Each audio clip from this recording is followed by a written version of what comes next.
Good afternoon, everyone, and welcome to the National Transit Database webinar for Reduced Reporters. Thank you guys so much for joining us today. As a quick disclaimer, the contents of this presentation do not have the force and effect of law and are not meant to bind the public in any way. This presentation is intended only to provide clarity to the public regarding existing requirements under the law or agency policies. Grantees and subgrantees should refer to FTA statutes and regulations for applicable National Transit Database requirements. So this slide identifies the contact information you should use when you are unable to contact your assigned analyst or when you're having technical issues with the reporting system. The NTD Reporting Application Support Help Desk is available from 8 a.m. to 8 p.m. Monday through Friday. This help desk resource should be used as a resource to help with questions regarding requests across all FTA-specific applications and systems. Reasons to contact this help desk would include login issues, system errors or bugs, or technical related assistance due to any performance issues in the system. The non-technical help NTD program support services are manned by an NTD analyst Monday through Friday between the hours of 8 a.m. and 7 p.m. This help desk service should be used as a resource to help with questions regarding how to report NTD data, any questions or clarifications regarding NTD policy, or any questions or clarifications regarding reporting requirements. Please note, you should only use this help desk when you are unable to reach your assigned analyst. One important change that should be noted is that the 1-800 NTD help desk number has been retired and is no longer in operation. My name is Lee Lumsden, and I am joined here by Daniel Barnes, who will also be presenting today. Our contact information is listed here. Throughout this presentation, if you have any generalized questions, please feel free to use the Q&A button to ask your question. If you have any questions that are specific to your agency, please hold your question and reach out to your analyst directly. This slide identifies FTA program contacts. Chelsea Champlin is the NTD program manager for the Office of Budget and Policy. And Tom Coleman is the division chief of analysis for the Office of Budget and Policy as well. So here's the agenda for this afternoon. First, we will review the basic policies of NTD reporting, including a reporting overview, as well as touching on some policy clarifications and new requirements for the report year. Then we will discuss how to get started in the NTD reporting system, how to kick off and complete the annual report, and how to submit the report through the system. And then lastly, we will briefly review the validation and revision process. First, we will begin with an overview of the NTD and Reduced Reporter module. So who reports to the NTD? Agencies that are recipients or beneficiaries of FTA 5307 Urbanized Area Formula Funds or FTA 5311 Rural Area Formula Program Funds are required to report to the NTD. Any recipients of FTA Chapter 53 funds are required to report to the NTD if they operate public transit. These agencies are public transportation providers that may include direct transit providers, state departments of transportation and their subrecipients, as well as metropolitan planning organizations or NPOs. Transit agencies are welcome to report their public transit data to the NTD on a voluntary basis, even if they do not currently receive these funds. The data from these reports contributes to apportionments for their urbanized areas or UZAs. Within the urban module of the NTD, reduced reporters are transit agencies who operate 30 or fewer vehicles in their peak maximum service. They also do not operate on any fixed guideways such as rail or fixed catenary systems. For those who report as a reduced reporter, these agencies do not report data related to passenger miles in the service. They also do not report monthly service statistics or monthly safety data. Agencies have 4 months after their fiscal year ends to complete their NTD reports. For example, if your fiscal year ends on June 30th, the deadline for submission is October 31st. and the report must be closed out or finalized by March 15th of the following year. We have 3 primary groups of fiscal year reporting deadlines listed here in this table. Next, we're going to cover what to report.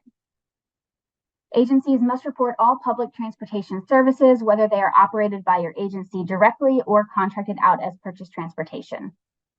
Public transit must be regular, continuing, shared ride, and open to the public or a segment of the public, such as seniors or persons with disabilities. You are required to report all assets, expenditures, and service data associated with these services. In your financial data, you should report the total annual cost of your service, regardless of whether it was federally or locally funded, and you should only report services for which your agency is responsible for covering the full cost. You must report data that is specific to each mode and type of service you operate, such as bus, demand response, van pull, and so on. Be sure to collect and report service and financial data by each individual mode. Additionally, ensure that you report actual data rather than data that is based on calculations or estimates. Report all direct as well as indirect expenses related to the service, also regardless of funding source. So this slide outlines the general flow of the NTD reporting process. All agencies will begin with reporting training and familiarizing themselves with the NTD policy manual. Agencies will then compile and collect their data once their fiscal year ends, and then they enter it into the NTD system and submit their first report.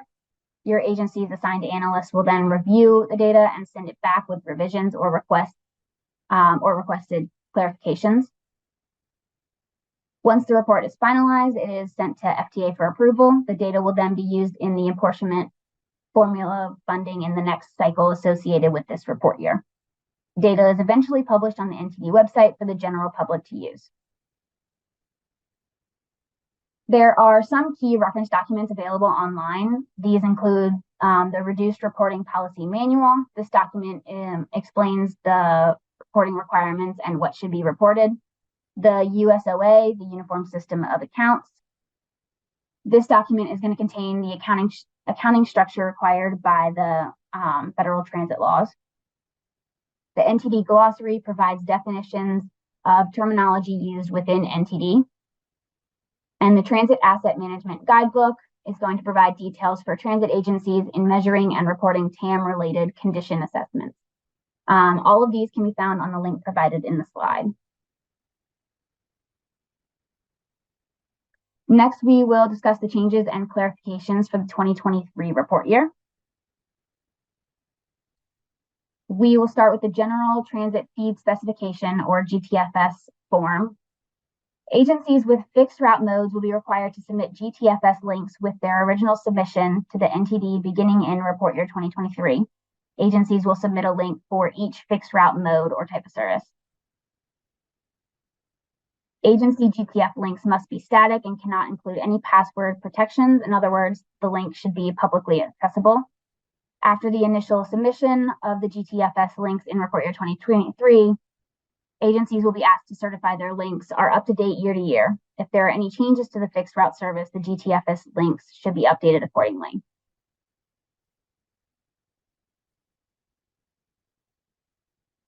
GTFS links should be uploaded via the new P50 form found in the Related Actions tab of your agency's profile page.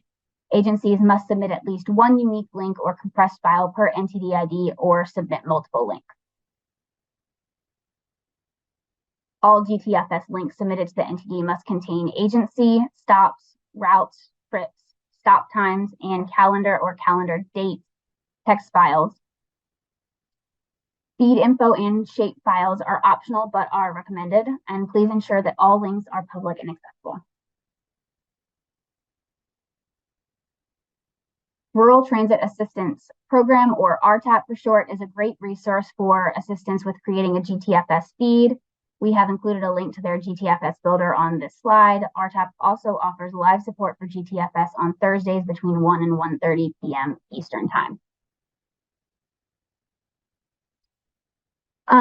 The B15 form is also new for the 2023 report year. The B15 will capture geospatial data for any demand response modes operated. If your agency operates multiple demand response modes, such as purchase transportation demand response and directly operated demand response, you will be asked to complete a B15 for each. And I will provide more detail on this form later on when we discuss each form individually. Our next new form for the 2023 report year is the SNS 60 form. This form will replace the safety section that had previously been reported on the RR20 form. The SNS 60 form will capture more detailed data related to safety and security events, and Dan is going to give more information on this form later on in the presentation. Next, we will review the WE20 weekly reference reporting form. The Federal Register notice created a requirement for a monthly submission of weekly data for a sample group of agencies.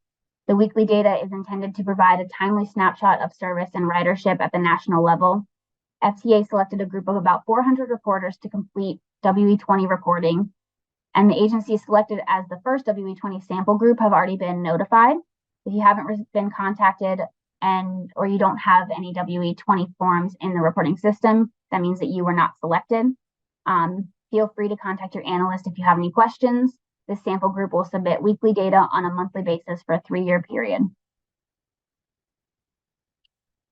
Our next report year 2023 change is going to be the auto calculation of the average lifetime miles on the A30 form. Any vehicle fleets that have the same number of active vehicles as the prior report year will automatically calculate the average lifetime miles field once the miles this year have been entered. To complete this section of the form, the agency should enter miles this year for the fleet and then click out of the miles this year field, and you will see the average lifetime miles field populate based on the prior year's average lifetime miles and the miles this year of the current report year. The field will be editable if it is determined that the prior year's average lifetime miles was reported incorrectly or if the calculated value is not accurate. Another change to the forms for the report year 2023 is going to occur on the A90 form. All fields under the 2024 target column will require either a numerical target percentage value or the NA checkbox selected. The form will not be able to be saved and validated without completion of either field.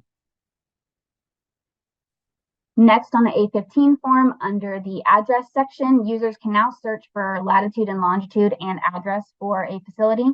This can be completed for any existing facilities and can be done by selecting the facility. And then in the address section of the facility information, select search by address or search by latitude and longitude, and then begin entering the address or latitude and longitude values. The last change we will cover will be the addition of the emergency contact on the P10 form. This form can be found under the agency's profile. The emergency contact does not have to be someone who is already listed on the agency's NTD profile and would ideally be an individual affiliated with emergency preparedness or response functions. FTA will use this individual to facilitate communication between FTA and the reporter during emergencies. Agencies will be required to certify and or update this contact information each year as a part of their annual kickoff. Now we're going to cover the NTD reporting system. So this is the NTD homepage. For those who aren't familiar, it can be found at www.transit.dot.gov/NTD. There are 2 links on this page that will allow you to access the reporting system. Both are on the left-hand side of the page and are noted by the red arrows on this slide. Once you log in, you will land on the home screen and you'll be able to set a default system by clicking on the star. Any announcements from the NTD will also be displayed here. From the home screen, you can access or navigate to your agency's annual report and your agency's profile by clicking on the home screen at the top left of the page. The agency profile section is a frequently accessed part of the NTD system. This houses data that typically doesn't change year to year, such as your basic information, the modes you operate, your users, and it allows you to access historical reports and the previous year's report. You can also access the profile by clicking the Home tab at the top of the page and then by clicking Profile. So next you'll see a link to your agency's NTD ID number, which is a link that will take you to your profile. When you click on the link, you will then land on the profile summary page. This page contains your analyst name, phone number, and email address, as well as your agency's basic information. At the top of the profile section, you will see several different tabs. Two of the most frequently used tabs are the e-file tab and the form library tab. The e-file library contains historical requests like extension requests or agency fiscal year updates. And the form library contains agencies' reports from previous years. If you need to access the 2022 report for reference while completing the 2023 report, you would do so through this form library link. Another tab you will find on the profile is the Related Actions tab. This tab allows you to edit your agency's profile information like your basic information, modes, or users.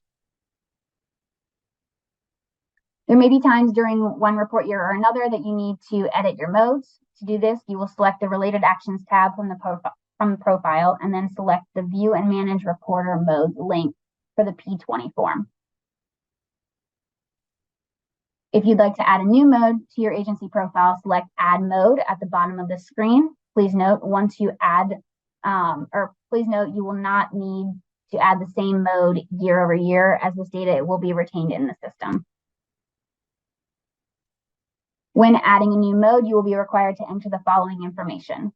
You will first select a mode from a drop-down menu, such as bus, demand response, etc.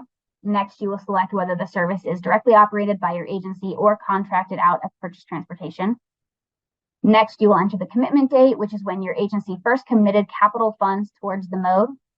And then you will enter the start date, which is the first day of revenue service. Please note, do not enter an end date if the service is still in operation. Only enter an end date if the service has been terminated. Please note that agencies cannot delete modes from the profile once they have been added.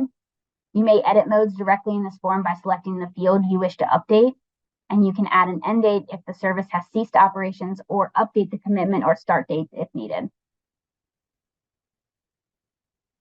Lastly, we will review the user roles for agency users in the NTD system. The user roles are as follows: CEO or CEO delegate, if applicable, NTD contact, editor, and viewer. CEOs and CEO delegates have the highest level of access and permissions in the system, including the ability to create report requests like waiver or extension requests. CEOs also have the ability to submit the report as well as view and edit report forms and issues. The CEO delegate role is optional for all agencies and requires FTA approval. The NTD contacts have the same permissions as CEOs, aside from creating reporter requests and submitting the original submission or first draft of the report. Editors may only revise and save forms, while viewers may only view the forms. Next, we will dive into starting the report year. The first step in completing the annual report is completing the report year kickoff. This process officially launches the current report year. After your fiscal year ends, your agency's CEO and NTD contact will receive a task in the system to complete the kickoff. This process will generate the report package for the year after you confirm your agency's information. First, the CEO or NTD contact will select the Tasks tab. You will then need to select the 2024 report year kickoff task to begin the process of generating the 2023 report packages. Once you select the 2024 report year kickoff task, you will need to accept the task and select Proceed. The first step in this process is confirming or editing your agency's users for the year. You can add users or edit existing contact information as needed. The next step is confirming or editing your agency's modes for the year. You could add new modes if you started a new service, or end modes if a service has ceased operations in the past year. The next step is managing your 2023 Transit Asset Management Group Plan sponsor. If you are participating in a group transit asset management plan, confirm your sponsor from 2022 here. If you are completing your own transit asset management plan, you can simply click Continue. If you need to remove the sponsor from last year or select a new one, please contact your analyst. Next, you'll confirm your reporter type for 2023. If you were a small systems reporter last year, ensure that no is selected under change type, as your reporter type will not be changing. If you accidentally revise your reporter type to the incorrect type, don't worry. Your analyst can always revert you back to the correct reporter type. Next, you're going to select the same answer for 2024 reporter type, then select submit to complete the report year kickoff. Again, if you accidentally revise your reporter type for 2024 to the incorrect type, don't worry, your analyst can always revert it back to the correct reporter type. This is going to generate your 2023 report package forms. The system typically takes a couple of minutes to complete this function, so be sure to check your forms after allowing a little time. We will now review the annual form navigation. To access your 2023 report package, first select Home at the top of the page and then select Annual. Do not select the 2024 report package, as this is the wrong reporter package for this year's NTD report. Then we're going to select the 2023 report package link. Once the report package summary page opens, select Annual Forms in the top right-hand corner. This will open the list of report package forms. You can select any form link to open whichever you plan to work on. This here is the list of forms you will see in the report package, which we will review one by one. The first form in each report package is the B10 information or identification form. When completing the B10 form, the first step is to select your agency's organization type from the drop-down menu. Examples of available organization types include, but are not limited to, city, county, or local government unit, or independent public agency or authority of transit service, universities, area, agency on aging, etc. After you have selected your agency's organization type, you will report your demographic information. This includes service area, square miles, and service area population. The data points for service area should represent your agency's true service area for transit and not the data for your specific urbanized area. To complete your demographic information, you will report data related to your urbanized areas, or UZAs. Your primary UZA will be pre-populated in the form. You can add secondary urbanized area as applicable by clicking the Add UZA button. If your agency has any modes that will be filing separately or has service that is captured in another NTD report, you will report them in the Modes Filing Separately section. If this does not apply to your agency, please leave this section blank. Please consult your analyst before adding any new modes filing separately on this form. Lastly, if your agency owns capital assets that are used in another NTD report or service, you will be required to report the agency and modes where these assets are used in the separate asset section of the B10 form. Again, if this does not apply to your agency, please leave this section blank. Next, we're going to cover the B15 geographic area coverage form. As a reminder, this form will only appear in your report if you operate a demand response mode. For each demand response mode and type of service combination, you will respond to 10 questions in this form. The questions will be dynamic based on your selections to previous questions. We will review each of the 10 questions through screenshots of the report form. Question 1 asks if you serve residents in another state besides your state. Select yes or no. Question 2 allows you to select counties that your agency serves, either in whole or in part. You should start by selecting Add, after which you can choose your state and report the counties. Question 3 allows you to select the Census Designated Places, or CDPs, that are served in these counties. The Census Bureau's Tiger Web application allows you to view census designated places within your county or counties selected. We encourage you to review this resource. You can then select the service level by indicating whether the census places are wholly served or partially served. Question 4 asks if any portion of your demand response service is intended to meet the Americans with Disabilities Act, or ADA, complementary paratransit requirements for a fixed route mode. Select yes or no. If you select yes, question 5 asks if your service area is limited to your own NTD ID. If it is, select yes. If the ADA service serves other NTD reporters, select no. If you select no, you should search for and select all other NTD IDs that your ADA service covers.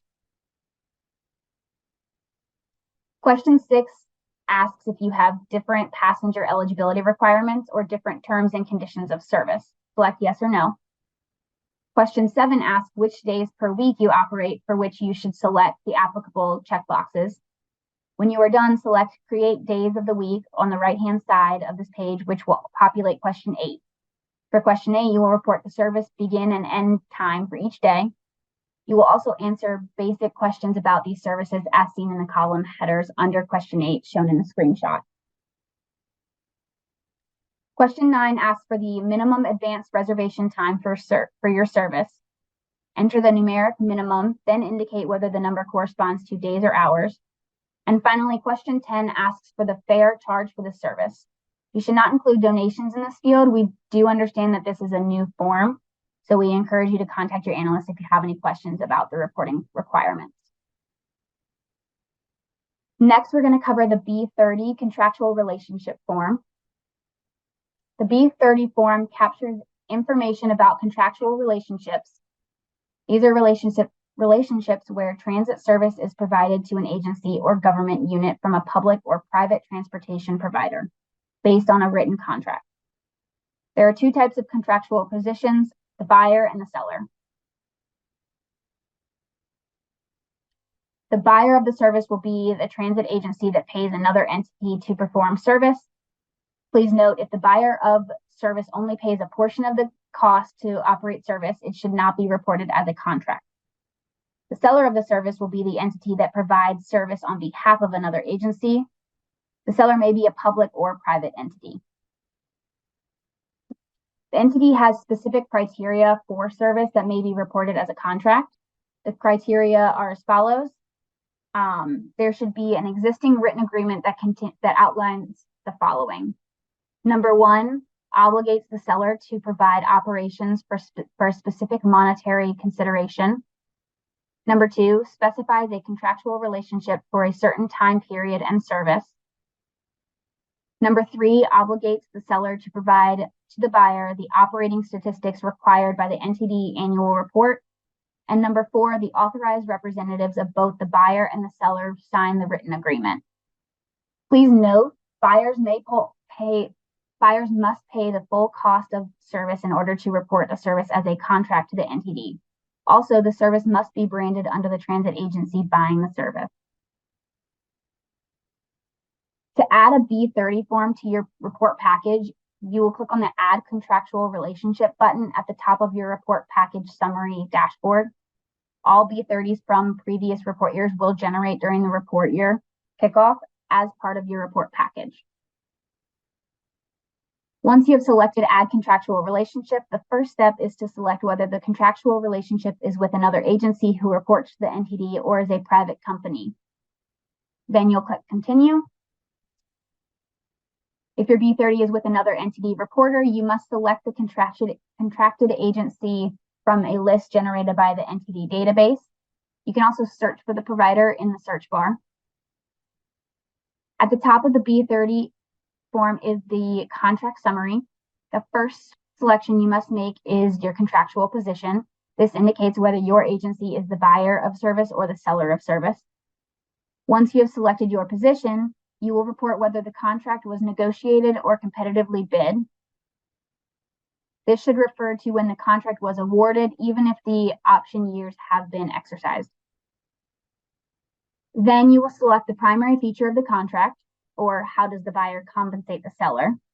There are 2 options here. The buyer pays the seller a negotiated fixed rate per unit of service, or the buyer reimburses the seller's net operating expenses based on an approved budget. You will select one of these options from the drop-down menu. Next, you will indicate whether the service statistics will be reported in your NTD report or in another NTD report. If you are reporting the service data in your own NTD report, select the In This Report option. if another NTD reporting agency will be capturing the service data provided in the contract, select in another report. In the next step, you will indicate whether the seller keeps the fares or the seller returns the fares collected to the buyer. The last selection of the contract summary is to indicate any public assets provided to the seller by the buyer, if applicable. These may be vehicles, maintenance facilities, or other public assets. If you select other, you will be required to provide a description of the public assets provided. The next section of the B30 form is where you will add each mode provided as part of the contract. These modes do not carry over from year to year and must be added to your B30 form for each new report year. You may only add active modes from your P20 form or modes listed as filing separately on your B10 form. You will click the Add New Mode and Type of Service button at the bottom left of your form to add modes. You'll then select the appropriate modes and type of service from the drop-down menu and click Edit on the right-hand column to open up the Key Financial and Operating Statistics field. We'll now take a look at the Key Financial and Operating Statistics section. First, you will report the number of vehicles operated in maximum service, or VOMs. This should represent the highest number of vehicles operated at any given point during the year, excluding any special events or any atypical service days. Then you'll indicate how many months the seller provided service during the report year. And next, you'll report the amount of fare revenues generated by the service. You should report the total amount of fares collected, regardless of whether the buyer or seller retained the fares. Then you will report the total payments to the contractor in the direct payment line. This should be the total amount paid directly from the buyer to the seller without netting any capital leasing or other expenses. Next, you will indicate the amount of capital leasing expenses for the contract. Capital leasing costs are expenses that the seller charges the buyer for use of its capital assets, such as vehicles or maintenance facilities. If the buyer provides all the assets, this does not apply. Next, if you are the buyer of the service, you will report any costs your agency incurs for overseeing the contract under the other operating expenses incurred by the buyer field. This should include general administration costs to oversee your contract and any other applicable expenses. And finally, you report any lease and/or rental expenses in the other reconciling item expenses incurred by the buyer field. An example of this would be vehicle rentals. The next form we will review is the A10 Stations and Maintenance Facilities form. On this form, you will begin by reporting data on your agency's passenger stations. You will report the number of ADA accessible and non-accessible stations, as well as the number of elevators and escalators in your stations. Passenger stations must be significant structures in separate rights of way in order to be reportable. Bus stops or bus shelters do not count as passenger stations. If you have any questions regarding what constitutes a station or maintenance facility, please reach out to your analyst. They should be able to help you. Next, you're going to report the account of your agency's maintenance facilities used to support revenue service. So this will include any owned or leased maintenance facilities. You will report the facilities by the ownership type, facility type, and capacity. If your agency uses one maintenance facility for multiple modes, you will need to prorate the facility based on the number of vehicles it serves. For example, if an agency operates a demand response mode and a bus mode that uses the same maintenance facility, this facility will need to be prorated between the A10 forms for each mode. The example provided shows a garage services 10 vehicles total, 4 motor bus vehicles and 6 demand response vehicles. The bus A10 form would reflect 0.4 or 40% of the facility, and the demand response A10 form would reflect 0.6 or 60% of the facility.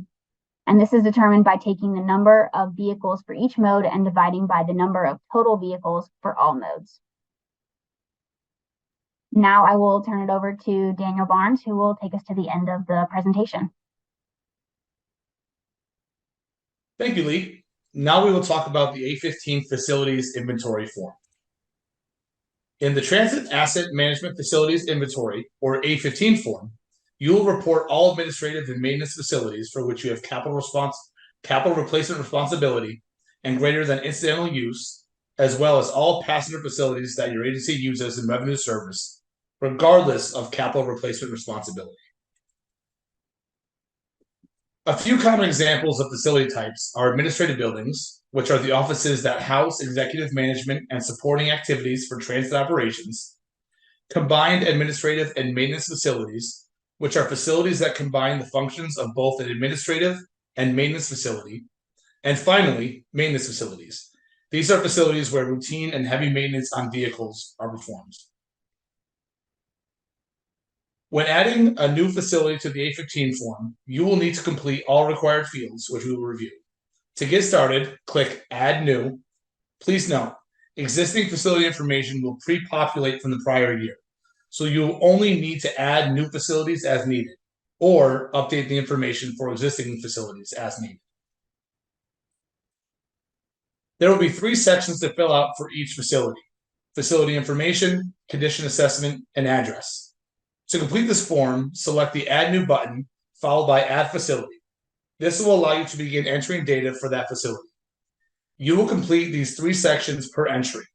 We encourage you to review the NTD policy manual starting on page 160 if you have questions about any specific report fields or definitions. Lastly, if you do not have any reportable facilities, please select the No Data to Report checkbox prior to saving the form.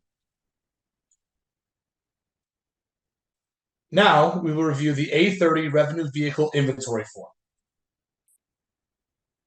Each year, you should review and update the A30 form by adding any new vehicles or retiring any vehicles that are no longer in service at your agency. The form will pre-populate all revenue vehicle fleets from the previous report year. If you need to add a new fleet, you will select the Add New Fleet button. First, you will report the basic information about the fleet. If there are multiple vehicles in a fleet, these vehicles should be identical across all specifications. You will select the vehicle type from a drop-down menu of options. Then you will report the number of total vehicles and active vehicles in the fleet. Active vehicles should include all vehicles that are available to provide revenue service, including spares. Next, you will select the ownership type. This will include options such as owned or leased, and whether the vehicles are owned or leased by a public agency or private entity.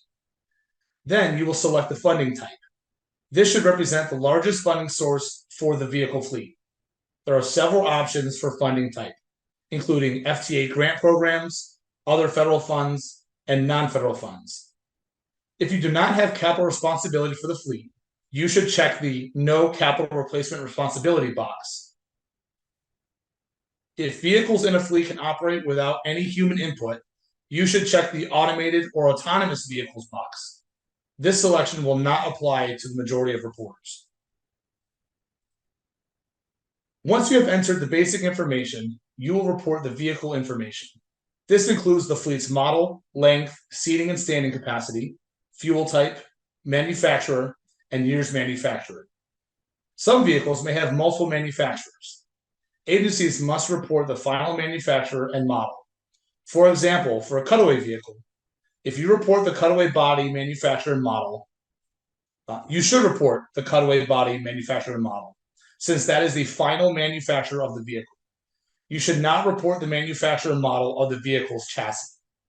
If you have questions about how to report these data points for your fleets, please contact your analyst for guidance. As a note, if your agency reports a year rebuilt for a vehicle fleet, you will also now be required to indicate the type of rebuild that was performed. In each vehicle fleet, you will see useful life benchmark, as well as useful life remaining in the vehicle information section. Useful life benchmark is the expected life cycle or the acceptable period of use in service for an asset, as determined by your agency or the default benchmark provided by FTA. Please note that this measure takes into account your unique operating environment, including your geographic location, the frequency of your service, and your climate. Because of this, useful life benchmark is not the same as useful life for FTA grant programs, which typically defines the minimum age at which equipment can be retired. Useful life benchmark will automatically populate a default value when you select the vehicle type.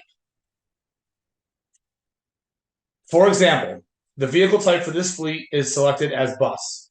The standard useful life benchmark for buses, as defined by FTA, is 14 years. Thus, a value of 14 will populate in this field. Agencies have the option to report a value that is different from the default. Useful life remaining will automatically populate once you report a year a fleet was manufactured. In this example, since the fleet was manufactured in 2015, it has been in service for 8 years as of 2023. If the useful life benchmark for buses is 14 years, then the fleet would have 6 useful life years remaining. Please note that useful life remaining is not an editable field. The value is calculated based on the year manufactured and the useful life benchmark fields. Lastly, you will report the mileage information. This includes miles this year, which should reflect all mileage incurred by the fleet during the fiscal year, and average lifetime miles, which is the average total mileage per active vehicle in the fleet. Please note, average lifetime miles will be auto-filled this year, stemming from the average lifetime miles value reported in the fleet last year and the miles this year value reported in this report. You will have the option to override this calculated value here if an incorrect average lifetime miles value was reported in the previous year.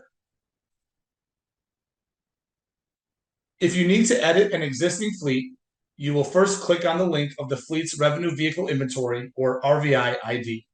This will open a drop-down where you will then be able to update any fields as necessary.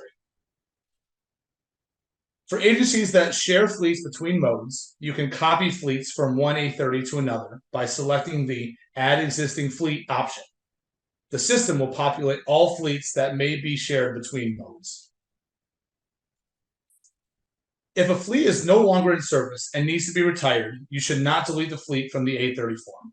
What you should do is change your active vehicle's value to 0, and then select yes for the "Is this fleet retired?" question that will pop up in the bottom right-hand corner of your fleet details. If a fleet is out for repairs and will be coming back into service, you should still update active vehicles to 0, but you should select no to the "Is this fleet retired?" question. Fleets should only be deleted from the A30 form if they were accidentally added to the report. If needed, you can delete a fleet by clicking on the red X next to the fleet entry. Next, we will cover the A35 service vehicle inventory form. Agencies must report service vehicle fleets for which they have capital responsibility. Service vehicles include cars used for administrative staff, transit police cars, and tow trucks. Because service vehicles must be roadworthy in order to be reported, agencies should not report small forklifts, golf carts, or any type of construction equipment that is not roadworthy. This form works in a similar manner as the A15 form. To create a fleet, select Add New. Please ensure that you report revenue vehicles on the A30 form and service vehicles on the A35 form. In other words, you should not report vehicles on the A35 form if the vehicles are used to transport passengers. Report the service fleet information for this vehicle fleet. Select the vehicle type from the drop-down menu, which consists of 3 options: automobiles, trucks and other rubber-tired vehicles, and steel wheel vehicles. Automobiles are passenger cars, up to and including station wagons in size. If you have a service vehicle that is a minivan or anything larger, report them as trucks and other rubber-tired vehicles. Estimated cost is the most recent estimate of the full cost to replace the fleet.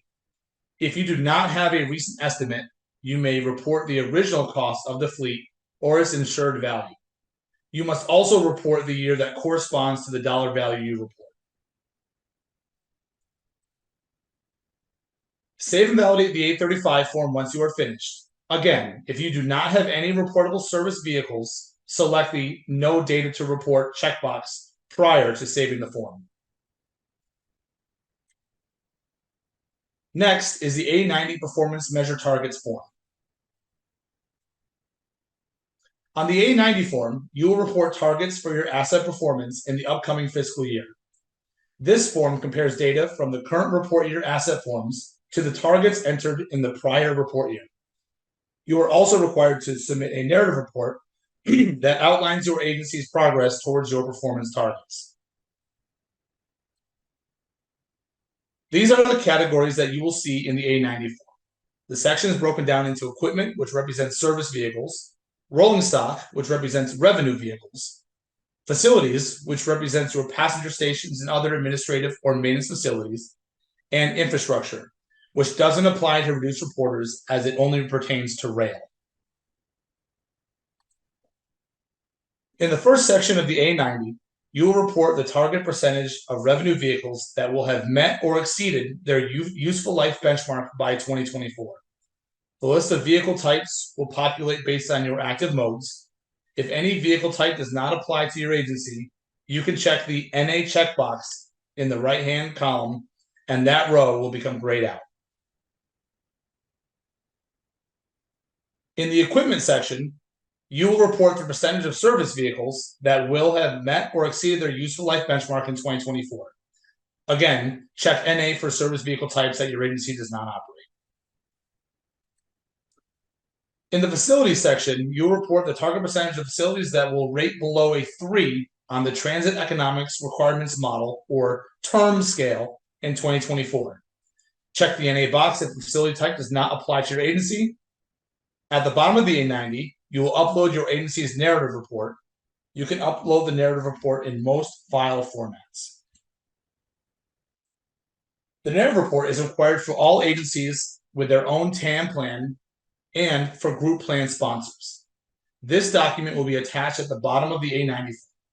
The document should outline your agency's progress towards the targets you set for 2024 and any conditions during the year that affected your progress. There is no mandatory format for this narrative, but there is a template available on the transit.dot.gov website. If you would like help locating that template, please contact your analyst. We will now cover the RR20 Reduced Reporting Form. This form will include financial and service data. There are several sections on the RR20 form, including fair revenues and directly generated funds, revenues accrued through a PC agreement, non-federal funds, federal government funds, and service data. The first section is where you'll report financial data. First, you'll report the total annual expenses by mode and type of service. This should include all funds expended towards your public transit service. You will separate expenses by funds expended on operations and funds expended on capital. Please note, capital leasing expenses should not be included in either of these totals if you have a B30 form. In that case, the total funds expended at the top of the form will not match the sum of funds expended by mode and type of service, which you enter here. Next, you'll report fair revenues by mode and type of service. Fair revenues should include all income received directly from passengers, including cash or prepaid tickets, reduced or subsidized fares, donations made on board the vehicle, and any organization fares such as agreements arranged by colleges or universities. With the updated USOA in effect since report year 2018, agencies are required to report fair revenues in two categories: passenger paid fares and organization paid fares. Passenger paid fares consist of direct fares including payments such as full adult fares or senior citizen fares. Organization paid fares include fares earned from organizations for providing transit service, such as universities, reduced fare reimbursements, or other special contract transit fares. You will then report the total of other directly generated funds in the next section. Some examples of other directly generated funds are advertising revenues, fundraisers, park and ride revenues, or interest on investments. You must provide a detailed description of the funds reported in this section. Agencies should also include donations and insurance recoveries in this field. Insurance recoveries should include any insurance payouts, dividends, or rebates, and funds that may be netted out towards future bills. The next section on the form is for PT agreement revenues, or revenues accrued through a purchase transportation agreement. You should only report a value in this field if your purchase transportation agreement meets NTD criteria for a full cost contract. This field is for revenues accrued by the seller of transportation services. This will not include passenger fares generated by the service. You should only report a value in this field if you are the seller or operator of purchase transportation. If this field applies to your agency, you will indicate whether the revenues came from another entity reporting agency or a non-entity reporting agency.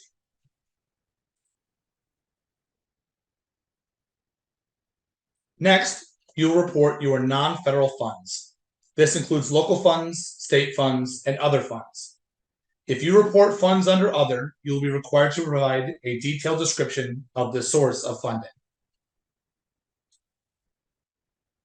The last portion of the financial data section is federal funds. You will first select the applicable federal funding sources on the left side of the form. Once you do so, fields will populate to the right side of the form for data entry. Once you have determined the appropriate sources, you will enter the data for each federal funding source. As a reminder, you will need to report funds expended on operations and funds spent on capital in separate columns.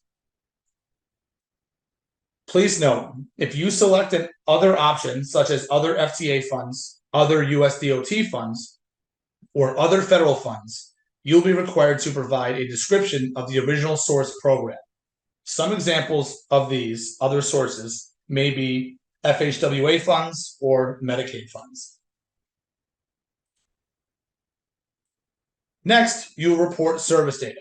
You are required to report annual vehicle revenue miles, annual vehicle revenue hours, annual unlinked passenger trips, and annual vehicles operated in maximum service. Sponsored trips are designated for demand response and demand taxi modes. Vehicle revenue miles and hours should include the miles and hours when the vehicle is in revenue service, including miles and hours incurred during layover and recovery time. Revenue miles and hours should not include deadhead, operator training, school bus or charter services, or vehicle maintenance testing. Here, you will see a table that illustrates what is considered revenue service, both miles and hours, for demand response. For example, when the vehicle departs the dispatching point to pick up a passenger, this is not considered revenue miles or hours. This is deadhead. However, on the third row in the table, when the vehicle arrives at a pickup point and waits for the passenger, this would be considered vehicle revenue hours. The next table outlines examples of revenue service for a bus mode. When the bus is traveling on its route during scheduled revenue operation, this would be considered vehicle revenue hours and revenue miles, even if passengers do not board the vehicle. On the fourth row, there is an example of deadhead. Once the bus arrives at the end of the route and deadheads back to the storage lot to park, this is not considered revenue service. You can reference these tables for both demand response and bus in the policy manual.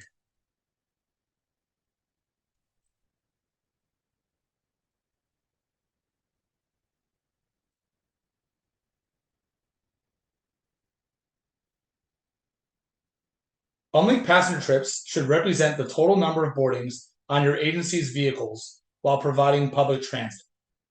Please remember that these are not linked trips, so every time a passenger boards a vehicle, it is considered one unlinked passenger trip. Now we will cover some common validation issues with service data. The first is reporting scheduled hours or available service hours instead of actual revenue hours. You should report actual revenue hours and not scheduled hours. A second common validation issue is reporting vehicle revenue miles based on an average route distance. Agencies should be tracking actual revenue miles, not calculating an estimate. A third common issue relates to deadhead. Agencies should not include deadhead in annual vehicle revenue miles or annual vehicle revenue hours. Deadhead includes the time and miles while leaving the garage to go to the first point of revenue service, returning to the garage from the last point of revenue service, or any time the driver does not have the duty to carry passengers. If you have any questions on what to include in your service totals, please contact your analyst for further guidance. Next, we will take a look at the new SNS 60 safety form. The former safety data section in the RR20 form has been retired, so you will not see the old incidents, injuries, and fatalities fields in that form this year. Those fields have been moved to the SNS 60 form, where they have also been expanded to include more detailed data. The Bipartisan Infrastructure Law, or BIL, requires the NTD to collect data related to assaults on transit workers. The statutory definition of assault on a transit worker is a circumstance in which an individual knowingly, without lawful authority or permission, and with intent to endanger the safety of an individual, or with a reckless disregard for the safety of human life, interferes with, disables, or incapacitates a transit worker while the transit worker is performing their duties. Assaults can be classified into two categories: physical and non-physical.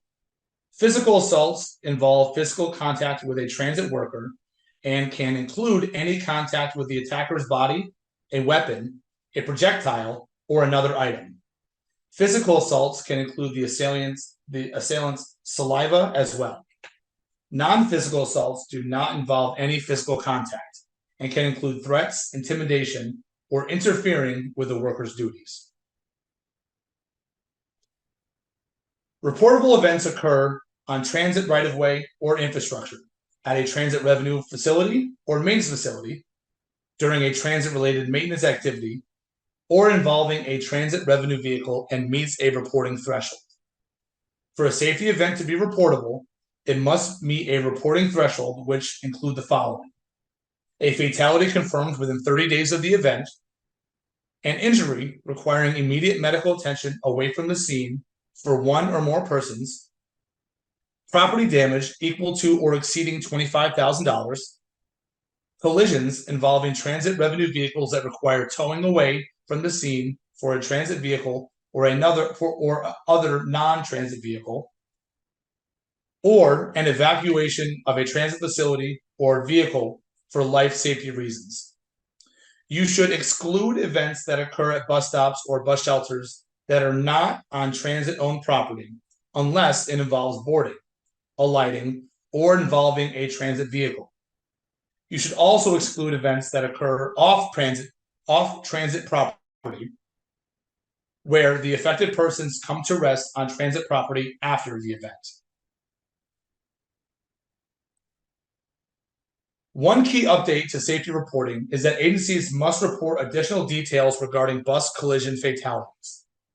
Agencies previously reported these types of events, but only reported a count of injuries or a count of fatalities as general safety incidents. They did not specify whether the injury or fatality resulted from an impact with a bus. The SNS 60 form will provide fields for additional event types, including collisions with pedestrians, collisions with vehicles, or collisions with an other category, which can include an animal or a manhole. There is also a field for other major events, which are safety events that meet one of the reporting thresholds mentioned earlier, but are not specifically one of the collision types listed above. Fires are one example of another major event type. If there is a fire on transit property that results in an injury or property damage exceeding $25,000, you would report that here. Finally, there is a field where you will report injuries from non-major events. We encourage you to contact your analyst if you have questions about this field.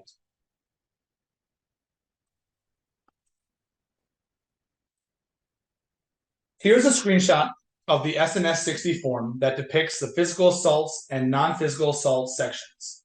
The columns represent the various location types where assaults may happen. The options are physical assaults in a transit vehicle, physical assaults in revenue facility, physical assaults in non-revenue facility, and physical assaults in other location. The rows represent the total event counts for major safety and security events and non-major events. For all injuries and fatalities, you must report them based on the person type, including operators, other transit workers, and other. The same rows and columns appear in the non-physical assaults table.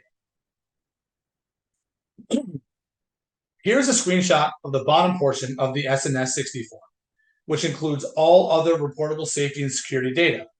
The columns may look familiar to you if you completed an NTD report in the past. Previously, we only collected a summary of event counts, fatality counts, and injury counts.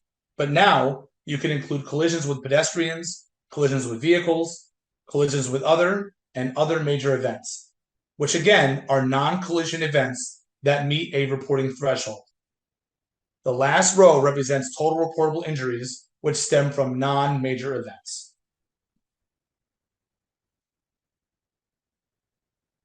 Next, we will cover the FFA 10 form, Federal Funding Allocation Statistics.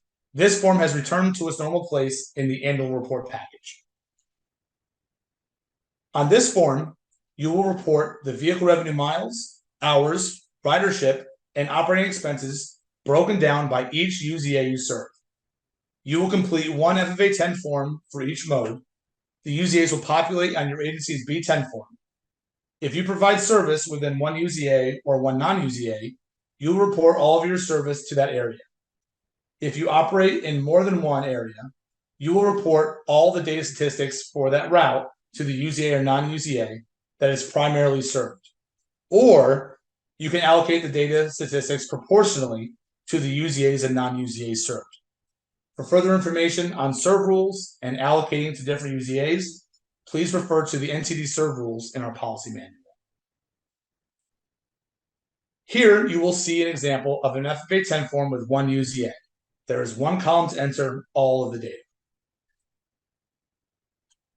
Here is an example of an FFA 10 form with two UZAs.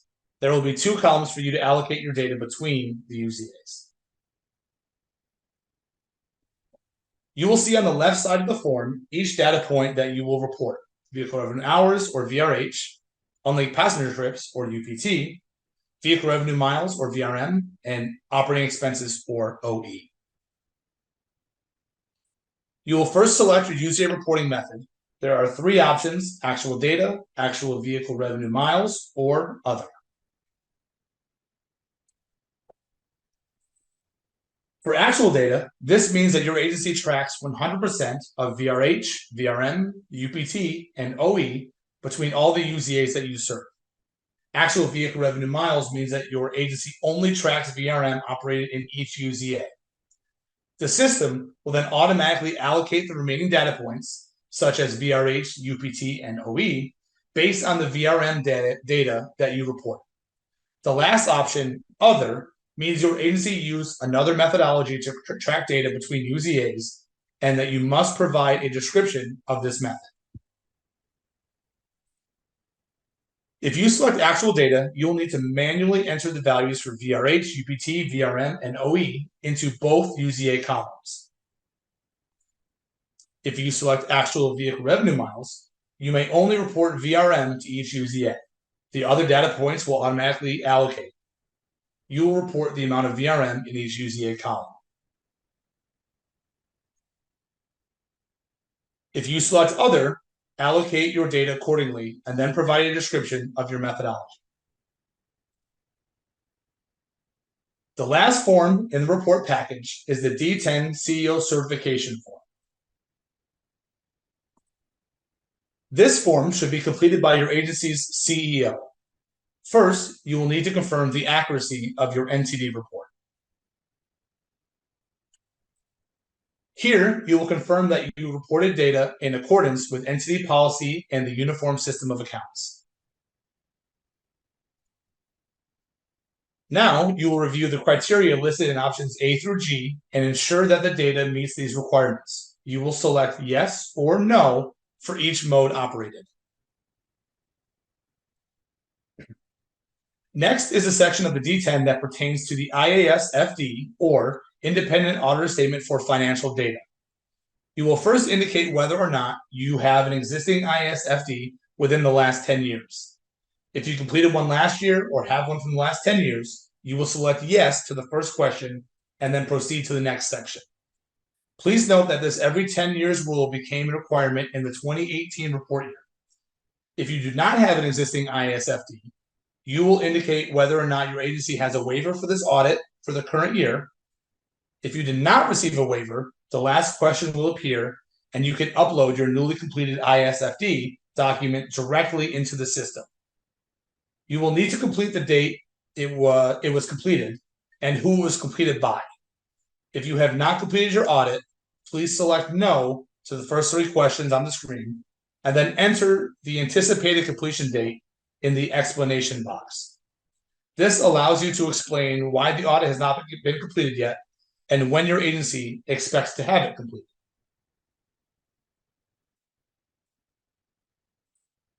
Lastly, you will review the data collection method for unlinked passenger trips. There are several methods, the most common being 100% count of unlinked passenger trips.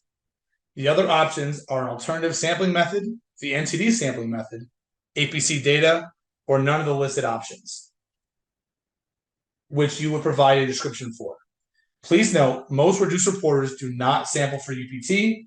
If you are unsure of what method to select, consult with your analyst for guidance. Once you have determined the method that your agency uses, you will select the choice from the drop-down menu. If using any automated passenger counter or APC data for UPT for your modes, please check the Used APC Data checkbox. This is a new field. This is the last section of the D10 form.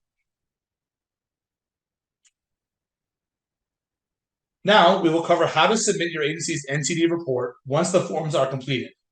Please note that completing the forms in the report package or completing the D10 form does not submit your report. Once the report is finalized, navigate to the report package summary page and select related actions. Please note that only the CEO or CEO delegate may submit the original submission, which is the first submission of the report. The NTD contact may submit all subsequent reports during the revision process. Once related actions is open, select Submit Annual Report Package. If the report is complete and there are no outstanding issues with the data, you will be able to confirm the report package submission by clicking Continue. Lastly, to complete the submission process, you will click Submit. Once the report is submitted, you will receive a notification that says Action completed successful. You can confirm that the package was submitted. The package is listed as in review rather than in working data on the report package summary page. Lastly, we will cover the validation process and what happens with your report after you submit the original submission. Your assigned NTD analyst will validate your completed report for any deviations from the reporting requirements, missing data, or data irregularities. This includes whether the data fluctuated significantly from the prior report year, if any forms do not contain all the necessary information, or if any data elements were reported to the incorrect field. Prior to submitting the report, agencies may take advantage of the resources to reduce the time directed to report validation. This includes contacting your analyst prior to submission so that they may review your data in advance. You may also refer to report checklists, including in your welcome packet, which contain common validation errors and other items to look out for before submitting. It is typical for a report to go through a few revision cycles before being closed out. Your analyst will almost always return your original submission for data revisions or clarifications. Once the report is ready to be sent to FDA for approval, it will either be sent as a clean closeout, which means there were no issues with the report, or it will be a closeout with issues, which means there are some outstanding issues that could not be resolved to the report closeout. The issues are cited in your closeout letter, and your agency will be expected to resolve them by the following report year. Looking ahead to the 2023 report year, you can expect a welcome email from your analyst as your due date approaches. This email will include a packet containing helpful tips, as well as the report checklist. Your analyst will also provide guidance in completing, submitting, and validating the report until it is closed out. Please do not hesitate to reach out with questions. Thank you very much for tuning in. Again, here's the contact information for the help desk lines.